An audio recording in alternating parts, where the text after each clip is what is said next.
스님, 이제 불선한 마음을 한번 관찰을 하게 되면 제가 그 불선한 마음이 지속되는 것에 대한 이걸 빨리 끊어내지 못하는 것에 대한 불만족이 연달아 일어나면서 화를 기반으로 한 욕망이 마음을 자꾸 조작하게 하려고 하고 통제하려고 하고 빨리 좋은 마음으로 억지로 바꾸려고 하는 이런 시도들로 이제 이어지더라고요. 그런데 마음이 좀 가라앉고 나서 그런 과정들을 한번 돌아보니까 수행에 인내해야 되는, 감내해야 되는 어떤 시기가 분명히 존재하는데, 그리고 어쩌면 그 인내하는 과정에서 수행이 더 무르익고 그 속에서 더 많은 지혜가 개발이 되는 것 같은데, 그 인내하는 순간을 견디지 못하고 방편을 찾아 나간다라는 생각이 들었습니다. 그래서 스님께 인욕에 대해서 한번 여쭤보고, 인욕이 수행에 미치는 영향에 대해서도 한번 여쭤보고 싶었습니다. 예, 사실 우리가 수행을 해 나갈 때 예를 들자면 내가 뭐 마음에 들지 않는 상황이나 환경도 되게 많고 또 원치 않는 사람과 만날 수도 있고 여러 가지 상황들이 많기 때문에 그런 상황에서 또 대체로 이제 화가 나잖아요. 불편하고. 근데 그 화가 일어난 그 자기의 또 그런 외적인 대상에 대해서도 불편하지만 자기한테 일어나는 그런 마음 상태에 대해서도 또 되게 불만족스럽고 이 화가 아까 질문자도 이야기했지만 화라든가 그런 욕망이 일어났을 때 빨리 이거를 버리고 싶은 이런 마음이 이제 앞서다 보면 이거에 대해서 이 마음은 또 금방 버려지는 게 아니라 이게 조금씩 시간이 걸려서 버려지는 게 좀 일반적이란 말이에요. 초반에는. 수행이 깊어지면 이제 우리가 알아차린 즉시 그 다음 마음으로 우리가 버려질 수도 있는데 대체로는 그렇게 잘 안 된단 말이죠. 그러면 그런 이미 번뇌는 일어났고 이 번뇌의 세력은 아직 남아있고 그러면 이 번뇌가 이제 지혜로서 대처해서 버려질 때까지 이 번뇌와 지혜가 공존하는 기간이 있게 마련이거든요. 같이.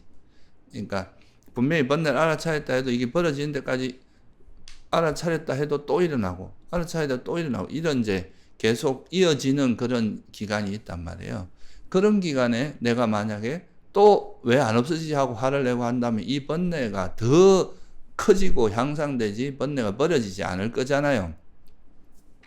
그래서 이런 기간에 우리는 인욕이라는 게 되게 중요합니다. 인욕이라는 건 뭐냐 하면 우리가 특별히 뭐 세속에서 인내한다 이렇게 말하는 거는 세속에서 말하는 건 주로 막 억지로 참고 막 이런 걸 의미하는 게 큰데 불교에서 말하는 인욕은 이 화를 내지 않고 참는 걸 의미합니다.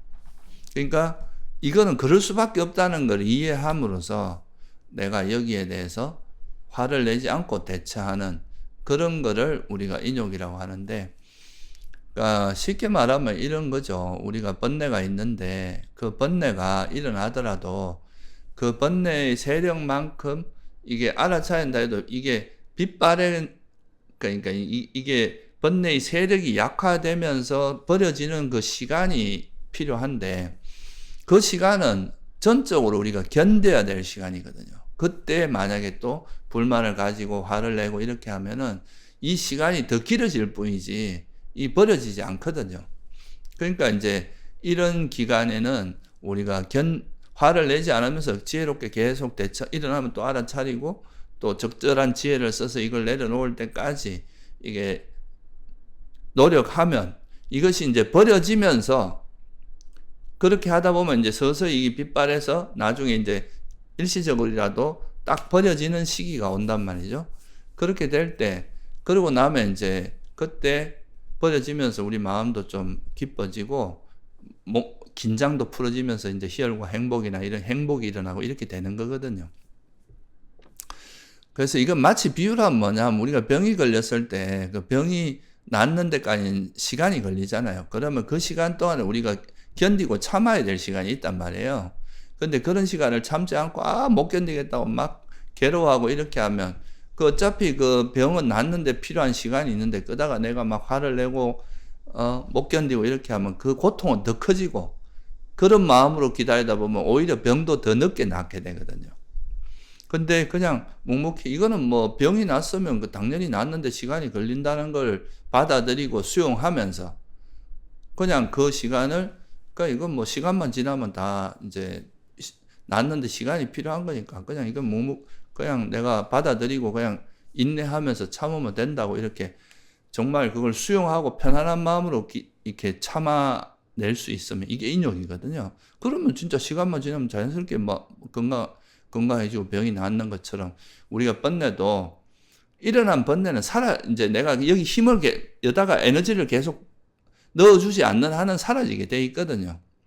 그렇다면은 그냥 이거를 그러니까 지혜롭게 잘 대처하면서 이 세력이 큰 만큼 또 버려지는데 시간이 필요하다는 걸 받아들이고 번뇌의 속성이 그렇다는 걸 이해하고 그냥 그거를 계속 알아차리고 적절히 노력하다 보면 자연스럽게 이제 번뇌가 버려지면서 마음은 편안해지는 그리고 나서 이제 내가 원하는 대로 이 번뇌가 버려진 어떤 마음 상태가 되는 거죠. 그래서 수행에서는 이런 게 굉장히 많습니다. 내면에서 이런 번뇌를 참아야 되는 것도 있고 또 외적인 환경, 더위나 추위나 또 막 불편한 사람과의 만남, 뭐 내가 원치 않는 상황에 노출 이런 것도 거기에 대해서 불만을 가지고 원망하고 이렇게 할수록 나만 더 힘들어지거든요. 그런 걸 이제 화내지 않고 견디는 거. 이런 게 다 인욕이거든요. 그래서 인욕은 우리 수행을 하는 데 있어서 굉장히 중요한 기반이 된다. 왜냐하면 진짜 우리가 살아가면서 인욕하지 않고 살 수 있는 게 없거든요. 왜냐하면 항상 좋은 것만 있질 않으니까. 우리가 부딪히는 세상에서 사람도 그렇고 뭐 어느 상황이든지 내가 원치 않는 상황이 올 수밖에 없는데 그런 상황마다 내가 화를 내고 막 힘들어하면서 버티면은 그거는 계속 화를 내고 있는 상태인데 그런 걸 묵묵히 화 안 내고 일어날 수 있다. 이 세상은 다 내 맘대로 되는 게 아니고 조건에서 움직이는 거기 때문에 이런 건 일어날 수 있다는 걸 수용하고 받아들이면 그런 걸 참는 힘이 생기는 거죠. 이 화 안 내면서도 견디는 힘. 수행에서도 번뇌가 일어날 때 그런 거를 화 안 내면서 묵묵히 견뎌야 이게 분명히 그 두 가지가 혼재하는 시간이 있을 수밖에 없거든요. 번뇌가 일어난 때가 있으면 이게 사라지는 데까지 시간이 걸리는데 이때까지는 시간이 필요하기 때문에 이때 지혜가 작용하면서 지혜와 번뇌가 공존하다가 이제 나중에 번뇌가 세력이 끊어지면 아예 이제 번뇌가 없는 마음 상태로 가는데 그 기간은 우리가 화 안 내고 그걸 대처하는 이 기간이 꼭 필요하거든요. 그래서 이게 이제 수행에 있어서 인욕은 정말 중요하다. 특히 이런 우리 같은 욕계에서 살아가는 사람들은 굉장히 많은 그런 이제 불편함들이 있을 수밖에 없다는 거. 그렇기 때문에 그걸 받아들이면서 그 속에서 인욕하면서 살아가는 거죠. 그래서 우리가 사는 세계를 사바세계라 하기도 하거든요. 사바세계. 사바세계라는 건 인욕해야 살 수 있는 세계라는 의미도 있거든요. 그래서 질문자 말처럼 수행에서는 인욕이라고 하는 것이 굉장히 중요한 기반이 된다. 의외로 사람들이 이런 이제 수행터 같은 데 오면 아침에 일어나는 거 힘들어하고 또 정시에 밥 먹는 거 힘들어하고 또 정해진 시간에 앉는 것도 힘들어하고 이런데 그런 거를 그래도 이제 이런 데 와서 이제 수행하기 위해서 이런 게 다 우리가 필요한 시간이다 생각하고 잘 견디다 보면 여기 익숙해지고 이제 그러면서 이게 몸에 배이게 되는데 계속 이런 거에 대해서 불만을 가지고 나는 왜 이렇게 살아야 되나 왜 이렇게 불편하고 여기는 왜 이렇게 습하고 여기는 왜 이렇게 밥 먹는 시간도 정해져 있고 왜 나는 수행하러 왔는데 왜 울력을 시키고 이런 식의 이제 계속 불만을 가지다 보면 번뇌가 끊이지 않거든요. 그러니까 이제 우리가 수행할 때 좀 어려운 환경도 견딜 줄 알고 자기가 원치 않는 상황도 견딜 줄 알고 이런 게 다 수행에 되게 중요한 기반이 됩니다. 스님, 이 인욕이라는 게 단순히 참는 게 아니라 부처님의 가르침과 스승의 가르침과 또 내가 스님께서 말씀하셨던 할 수 있는 것과 할 수 없는 것을 또 분별하는 어떤 여유를 또 조금은 마련해 주는 게 있구나라는 걸 좀 생각을 해봤는데 그것도 스님께 한번 좀 말씀을 여쭙고 싶었습니다. 그것도 아주 중요한 이야기예요. 그러니까 쉽게 생각을 해보면 우리가 그 아까 이제 질문자가 이야기한 그 여유라는 말이 되게 이제 중요한 말인데, 우리가 화가 일단 분출이 되면요, 그 어떤 주변에 이 내가 하는 행동이나 말이 미치는 영향이나 이런 게 중요하지 않아요. 내 감정을, 내가 이게 지금 화가 난 그 감정을 표출하고 그걸 상대에게 각인시키거나 공격적으로 대하거나 이렇게 하는 거지. 이거를 둘러볼 여유가 없는 거예요. 내가 지금 저기서 적이 있다 생각하면 적으로 막 달려가지고 주변을 돌아볼 여유가 없잖아요. 그런 것처럼 우리 마음이 내가 화가 난 대상으로 막 이렇게 압도당해서 쏠려가고 있는 상태이기 때문에 이 상황에서 내가 뭘 배워야 할지, 뭘 어떻게 해야 될지 이런 걸 아는 게 아니라 이 감정을 표출하고 그 감정을 해소하는 게 되게 중요한 상황이 되는 거죠. 그러니까 그때는 뭐 여유라는 게 생길 수가 없겠죠. 근데 이거를 내가 마음은 막 달려가지만 이 마음이 화라는 걸 이해하고, 이럴 때 그래도 내가 한 번이라도 자의심을 화를 안 내고 해보자 하면서 이 상황을 견디고, 이 상황에서 화를 안 내면서 뭔가 대처해 보려고 하다 보니까 이 화가 났을 때 반응되는 그 방식 말고 다른 방식의 어떤 대응을 할 수 있는 그게 여유가 생기는 거죠. 그리고 자기의 어떤 이 마음 상태를 돌아볼 수 있는 그 힘도 좀 생기고, 그러면서 내가 여기서 어떻게 대처하는 게 바람직한지 이런 거를 좀 지혜롭게 이 상황을 대처할 수 있는 그런 여유가 생기는 거예요. 화가 나면은 화에 휩쓸려 버리는데 인욕을 한다는 건 화를 안 내고 이 상황을 있는 그대로 볼 수 있는 힘이 생기는 거거든요.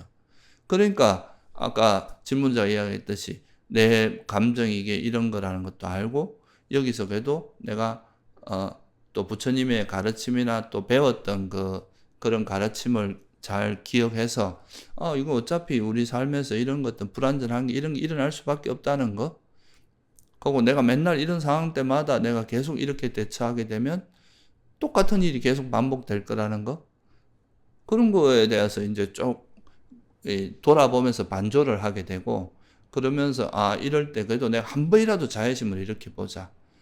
이런 게 다 지혜가 작동하는 시기거든요. 이게 만약 인욕이 아니라 화를 냈다면 이건 절대로 안 되죠. 근데 이 상황을 화를 안 내면서 이렇게 객관적으로 지켜볼 수 있는 여유가 생기니까 이렇게 되고, 그렇게 한 번이라도 해보고 나니까 또 이렇게 하는 거에 이 인욕이 가져다 주는 큰 이익을 스스로가 발견하게 되잖아요. 인욕했을 때 내 마음에 어떤 이익이 있고 어떤 또 입체적인 소득이 있는지 이런 걸 경험하면서 정말 이 수행에서 인욕이 중요하고 인욕이라는 것이 가져오는 이득이 크구나. 이렇게 되면 다음에도 똑같이 이제 어떤 불편한 상황이 나도 화를 안 내고 대응하고, 그러다 보면 어떤 상황, 웬만큼 불편한 상황에서는 화를 안 내고 대응할 수 있게 되고, 또 사람마다 그 불편함을 느끼는 그 포인트가 좀 많이 다르거든요. 그건 자기 업의 번뇌 구조하고도 관계 있어요. 내가 더 검어지고 있는 것에서 좀 더 예민하게 반응을 하거든요. 그래서 그런 것들도 나한테 이런 고질적인 좀 이런 부분에서 취약한 그런 번뇌가 있다. 그러면 이제 이때 어떻게 대처해내기를 극복할 수 있겠구나 하는 거에 대한 힌트, 그리고 그걸 통해서 그렇게 하다 보면 이렇게 하다 보면 나중엔 극복할 수 있겠구나 하는 그런 이제 뭐랄까 방향성이나 자신감 같은 게 조금씩 생기거든요. 이런 게 이제 우리가 수행하는 데서 정말 이게 내가 좋아하는 게 나타나도 거기에 끌려가지 않고, 원치 않는 대상이 나타나도 화내지 않으면서 중심을 잡고, 내가 원치 않는 대상이 나타났을 때 화 안 내고 중심을 잡는 게 인욕의 힘이거든요. 그러니까 그런 것들이 우리 수행에서는 굉장히 중요한 역할을 하고, 그런 것들로 인해서 인욕을 해보면 그걸로 인해서 굉장히 많은 이득이 생긴다는 거, 거기에서 지혜도 생기고 통찰도 깊어지고 한다는 그런 것들을 이제 몸소 경험하게 되는 아주 좋은 계기가 될 수 있는 거다. 그리고 아주 중요한 일이다, 이렇게 볼 수 있습니다. 스님, 근데 제가 예전에는 인욕이라고 하면 그래도 어쨌든 그 단어가 주는 고정관념 같은 게 있다 보니까 화를 내면서 참는 게 아니라 지혜를 가지고 견디는 것이라고는 알고 있었는데, 그래도 좀 평면적인 듯한 느낌을 가지고 있었거든요.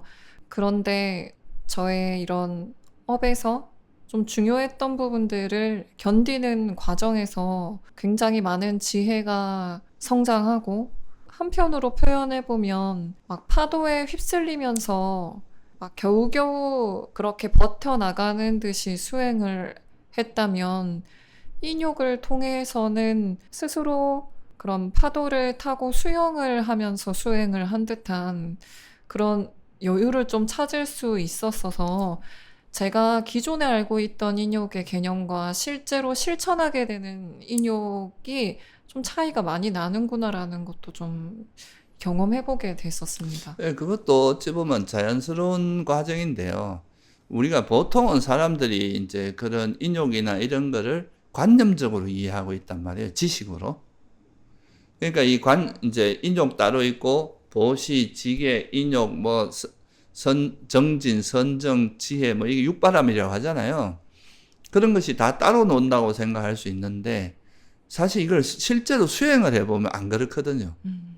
인욕만 작용하지 않아요, 절대. 인욕을 하려면은 여기에 또 정진력도 있어야 되고, 또 아까 말했듯이 우리가 경험하는 현상이 다 무상하고 괴로움이고 무아라는 그런 지혜도 작동을 해야 인욕이 되거든요. 그리고 그 속에서 우리가 어떻게 대처해야 될지, 이런 때 화를 내지 않고 대처하는 방법을 찾는 것도 지혜고, 이거를 이렇게 인욕이 작동할 수 있도록 이 마음이 흔들리지 않게 잡아주는 것도 삼매의 힘도 있어야 되고,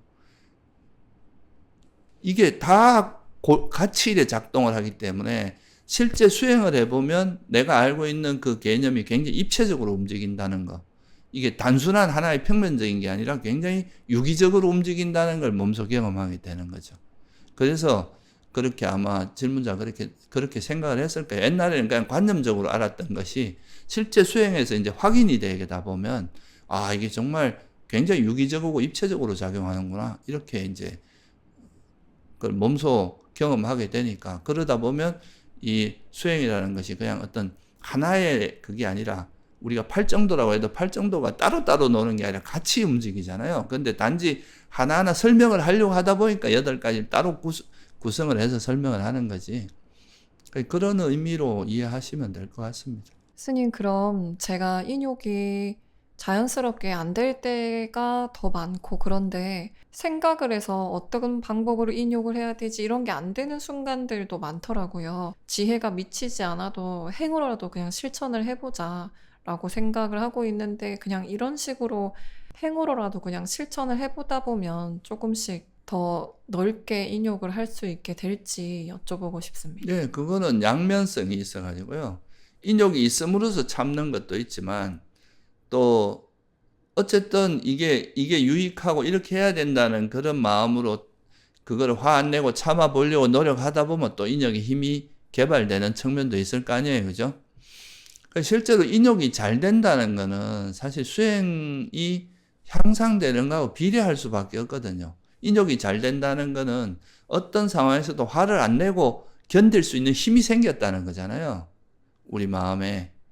그러니까 내가 만약에 어떤 불편한 상황을 겪었는데 거기서 화가 바로 일어난다면 인욕이 될 수가 없잖아요. 근데 웬만한 상황에서는 화를 안 내고 견딜 수 있으니까, 그걸 소위 말해서 세속적으로 말하면 좀 맷집이 생긴 거예요. 웬만큼 맞아서는 그게 별로 이렇게 영향을 안 받는 거죠.